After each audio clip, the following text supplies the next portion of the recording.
आता शनिवारी 20 तारखेला मनपाड हद्दीमध्ये एक महिलेच्या पोटामध्ये दुखत होतं म्हणून त्यांच्या घरच्यांनी त्यांना उपचारासाठी आरोग्यम हॉस्पिटल डोंबिवलीमध्ये घेऊन गेले. त्या ठिकाणी डॉक्टरांनी तपासल्यामुळे त्यांना औषध गोळ्या दिल्या आणि त्यांच्या थोड्या वेळानेच पोट दुखायचं थांबलं. म्हणून ते परत घरी निघालेले असताना त्यांच्या परत पोटात दुखायला लागलं आणि म्हणून त्यांनी परत डॉक्टरांच्याकडे घेऊन गेले असता डॉक्टरांनी सांगितले की त्यांच्या वेगवेगळ्या टेस्ट करावं लागतील, CT स्कॅन वगैरे. परंतु सदर महिलेच्या पतीला वाटलं की डॉक्टर काहीतरी जास्त सांगत आहेत, एवढी गरज नाही, म्हणून ते त्यांच्याशी वाद घालू लागले. त्याचं रूपांतर भांडणात झालं.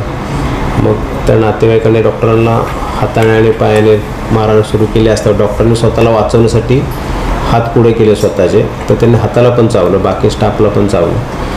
मग त्याच्यामुळे मग ते पोलीस स्टेशनला आम्ही त्यांच्यावर गुन्हा दाखल केला आणि भारतीय दंड संहितेअन्वयेच परत डॉक्टरांचा जो संरक्षणाचा कायदा आहे त्याप्रमाणे पण गुन्हा दाखल केला.